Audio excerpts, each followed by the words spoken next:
আমি যে রাত 1-2টা পর্যন্ত এখানে ছিলাম, কই কেউ আসছে অন্য গ্রুপে? পানি উন্নয়ন বোর্ডে কেউ আসছে?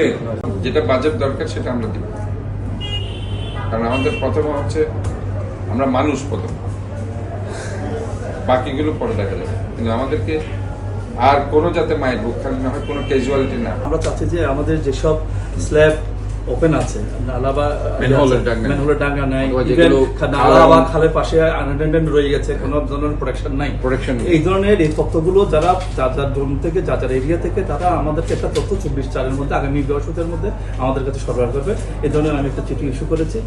যে লেভেল থেকে সে একটা জোন দেখুক যেখানে হয়তো একটা রিস্ক থাকতে পারে পানি উঠলে, অথবা এমনিও যে কোনো কেউ কোনো পথচারী যাওয়ার সময় ম্যানহোলের ঢাকনা খোলা আছে পড়ে যেতে পারে, অথবা স্ল্যাব নেই সেখানে পড়ে যেতে পারে, অর ইভেন যেখানে নালা খাল আছে সেখানে কোনো ধরনের প্রিভেন্টিভ মেজার্স নেই।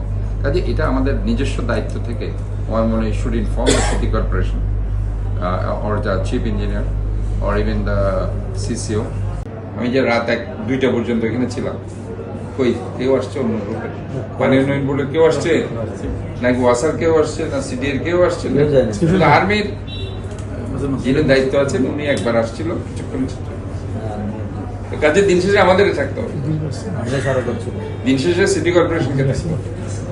কাজে আপনারা সবাই এই জন্য একটু সবাই মিলেমিশে কাজ করেন, ঐক্যবদ্ধভাবে কাজ করেন, এবং ইনশাআল্লাহ আমরা আশা করছি যে সবাই যদি আমরা কাজ করতে পারি, সো দ্যাট আমরা অবশ্যই একটা নিরাপদ শহর, পরিষ্কার পরিচ্ছন্ন, ক্লিন গ্রিন হেলদি তো আছে, নিরাপদ শহর আমরা সব সেন্সে একটা নিরাপদ শহর আমরা